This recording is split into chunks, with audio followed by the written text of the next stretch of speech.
नमस्कार दोस्तों, स्वागत है आप सभी का ऑनलाइन अडाफो स्टडी यूट्यूब चैनल पर। इस वीडियो में हम बात कर रहे हैं कई बड़ी और लेटेस्ट अपडेट के बारे में जो कि संबंधित है एलटी ग्रेड को लेकर।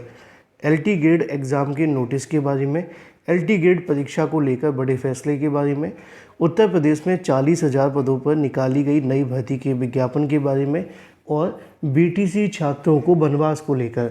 साथ ही बात करेंगे यूपीएससी एएनएम के बारे में, इसके अलावा यूपी टीजीटी पीजीटी को लेकर। चैनल को सब्सक्राइब करके बेल आइकन को दबाएंगे तो आपको इन तमाम सटीक सही ऑथेंटिक वीडियोस के नोटिफिकेशन सबसे पहले मिलते रहेंगे।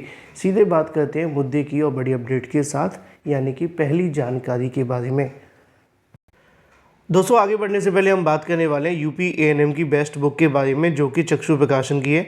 चक्षु प्रकाशन की 2025 भर्ती को लेकर जो बेस्ट बुक है लॉन्च कर दी गई है, जिसमें आपके 25 से ज़्यादा महत्वपूर्ण प्रैक्टिस सेट देखने के लिए मिलते हैं।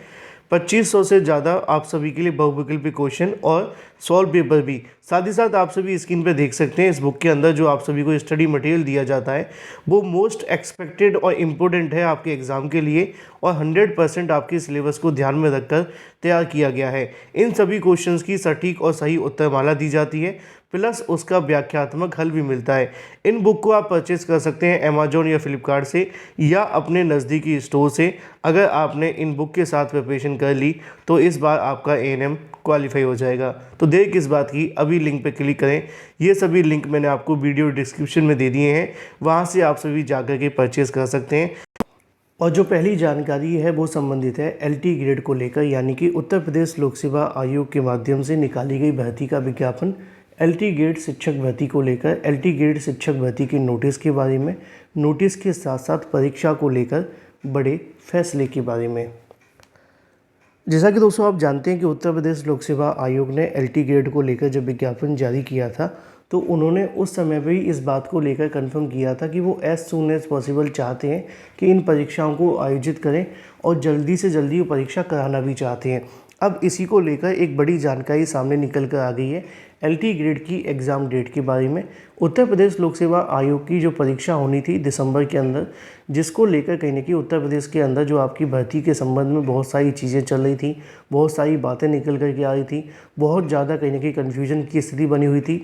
तो इसके बारे में जो जानकारी मिली है उत्तर प्रदेश लोक सेवा आयोग के अधिकारियों के माध्यम से, वो ये है कि उत्तर प्रदेश में आपकी एलटी ग्रेड की परीक्षा आयोजन को लेकर एक फाइनल कहने की जो डिसीज़न है वो होने जा रहा है, जिसको लेकर चेयरमैन से लेकर एग्ज़ाम कंट्रोलर तक इस तमाम चीज़ों को लेकर कहने की जो तैयारियां की हैं, परीक्षा कराने को लेकर जो तैयारी हुई है, उन तमाम चीज़ों का जायज़ा करेंगे और जायज़ा करने के बाद सारी चीज़ें आप सभी के लिए पटल पर उतारने के लिए तैयारी की जा रही है। यानी कि आपके लिए आने वाले 1, 2 और मैक्स 3 दिनों के अंदर आयोग के माध्यम से सब कुछ स्पष्ट कर दिया जाएगा, क्योंकि इसको लेकर लगातार बहुत सारी अफवाहें भी चल रही थी, बहुत सारी बातें भी चल रही थी, लेकिन आयोग इसको लेकर पूरे तरीके से मौन था।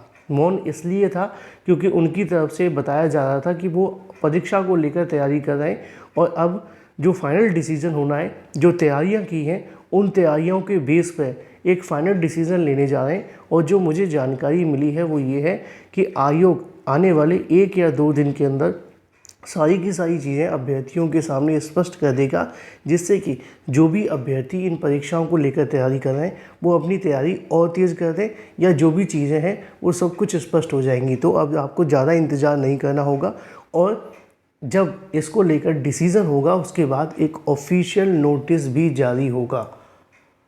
जी हाँ दोस्तों, एक ऑफिशियल नोटिस भी जारी कर दिया जाएगा, जिससे कि सभी अभ्यर्थियों के लिए सब कुछ स्पष्ट हो जाएगा। तो अभी के लिए आपकी परीक्षा को लेकर तैयारियां तेज़ हो चुकी हैं और सब कुछ सही रहा तो 1 या 2 दिन में आपके सामने नोटिस भी आ जाएगा एग्ज़ाम को लेकर। इसलिए तैयारी करते रहें, जो भी सही सटीक ऑथेंटिक जानकारी होगी वो मैं आपको बता दूंगा, ठीक है। तो ये तो बात होगी आपकी परीक्षा के बारे में। अभी तक आयोग ने परीक्षा स्थगित को लेकर कुछ भी नहीं सोचा है, ना ही ऐसी कोई चर्चा है, इसलिए अपनी तैयारी पर फोकस करते रहें जब तक कोई ऑफिशियल चीज़ें नहीं आ जाती। अब बात कर लेते हैं उत्तर प्रदेश में 40,000 पदों पर जारी नई भर्ती के विज्ञापन के बारे में और बीटीसी छात्रों को झटके को लेकर या बनवास के बारे में। हमारे साथ बड़ी संख्या में बीटीसी करने वाले अभ्यर्थी जुड़े हैं, बड़ी संख्या में बीएड करने वाले अभ्यर्थी जुड़े हैं। इस बात में कोई संशय नहीं है कि 4 लाख के इस परिवार में बड़ी संख्या में ऐसे अभ्यर्थी मौजूद हैं जिनमें से कोई बीएड होगा, कोई बीटीसी होगा। आप कौन है, कमेंट करके बताएं। लेकिन पिछले कई दिनों से बीटीसी करने वाले अभ्यर्थियों की मुझसे थोड़ी शिकायतें थीं, जिसको लेकर वो लगातार कमेंट भी कर रहे थे।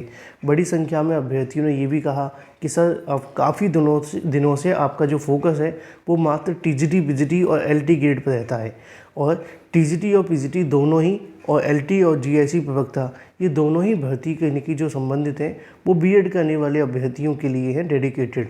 लेकिन इसमें बीटीसी वालों के लिए कुछ भी नहीं हो रहा है, और आपने काफ़ी लंबे समय से बीटीसी को लेकर कोई जानकारी नहीं दी, ना ही नई शिक्षक भर्ती के विज्ञापन के बारे में, ना नई प्राइमरी भर्ती को लेकर। हाँ, एक भर्ती आई है केवीएस की, लेकिन अभ्यर्थी लगातार इसको लेकर शिकायत कर रहे थे। तो असल में जैसा कि दोस्तों आप जानते हैं कि ये एक कड़वा सच है कि उत्तर प्रदेश के बीटीसी अभ्यर्थियों की जो हालात हैं वो ना घर के रहे हैं ना घाट के रहे हैं। मैं आगे नहीं बोलूँगा क्योंकि मैं एक जिम्मेदार व्यक्ति हूँ, लेकिन ये सच है कि इस समय वो ना घर के हैं ना घाट के हैं, और ये जो समस्या है वो और ज़्यादा बढ़ती जा रही है। अब इसमें जो फॉल्ट है वो आपकी सरकारों का है ना, क्योंकि वो सरकार आपके लिए सोच नहीं पा रही है। बहुत सारे ऐसे अभ्यर्थी हैं, तो मैं उनको ये बता दूं कि देखो होता क्या है कि अब आपने बीटीसी तो कर लिया है ना, फंस तो गए हैं आप। अब इससे निकलने का एक ही उपाय है कि आप कुछ सोचें और कुछ करें। कर क्या सकते हैं? कर ये सकते हैं कि आप अपनी भर्तियों को लेकर थोड़ा सा अगर चाहें फोकस करें तो किन्हीं ऐसी भर्तियों फोकस करें जहाँ पे आपके पास है। जैसे कि अभी एक होमगार्ड की वैकेंसी आई है ना, मुझे पता है कि होमगार्ड में सभी आवेदन नहीं कर पाएंगे, है ना, तो कम से कम जो आवेदन कर सकते हैं वो तो करें। क्योंकि अगर आप हाथ पे हाथ रख के सिर्फ प्राइमरी भर्ती का इंतज़ार कर रहे हैं तो यकीन मानिए कि आप अपने साथ धोखा दे रहे हैं, क्योंकि काफ़ी समय हो चुका है और काफ़ी समय और लग जाएगा, ऐसा लग रहा है। क्योंकि प्राइमरी भर्ती को लेकर मैंने जानकारी इसलिए देना बंद कर दिया है क्योंकि यहाँ पर कुछ हो तब तो मैं दूँ, है ना। तो ये चीज़ें आपको समझनी होंगी, अदरवाइज़ फिर आपको दिक्कतों का और ज़्यादा सामना करना पड़ेगा। तो जो अभ्यर्थी होमगार्ड में आवेदन कर सकते हैं वो होमगार्ड में करें, जो केवीएस की वैकेंसी के अंदर आवेदन कर सकते हैं करें। अगर आपको कहीं पर भी मौका मिले तो आप ज़्यादा से ज़्यादा उस मौके को अपनी ओर खींचने की कोशिश करिए, क्योंकि देखो यूपी में जब आएगी तब तो आ जाएगी, और जब आपको मिलनी होगी तब मिल जाएगी। लेकिन अगर आपको कहीं और मिल रही है तो उस पर आपको फोकस करना बेहद आवश्यक है, कहीं इसमें और ज़्यादा देर ना हो जाए। इसलिए थोड़ा सा लेने की फोकस करने की आवश्यकता है, नहीं तो फिर ये बनवास कभी ख़त्म नहीं होगा। बात कर लेते हैं यूपी टीजीटी पीजीटी एग्ज़ाम को लेकर। बहुत सारे अभ्यर्थी पूछे थे सर क्या अपडेट चल रही है, तो यूपी टीजीटी पीजीटी को लेकर दोस्तों कल से आयोग खुलेगा। कुछ नई जानकारियों के साथ आप सभी को वीडियो के माध्यम से जानकारी दे दी जाएगी। हालांकि आप जानते हैं कि नए चेयरमैन की प्रक्रिया दोबारा से शुरू हो गई है, तो उसकी वजह से जो चीज़ें हैं वो ज़्यादा अच्छी नहीं है, क्योंकि आप जानते हैं दोबारा से चेयरमैन की प्रक्रिया शुरू होगी तो समय फिर दोबारा उतना ही लगेगा। तो चीज़ें थोड़ी सी कहीं ना कहीं लेट हो रही हैं। अब कल से जो भी नई अपडेट होगी वो आपको इस चैनल के माध्यम से दे दी जाएगी। चैनल को सब्सक्राइब करके बेल आइकन को दबा लेना, वीडियो को लाइक कर देना। Thank you for watching this video.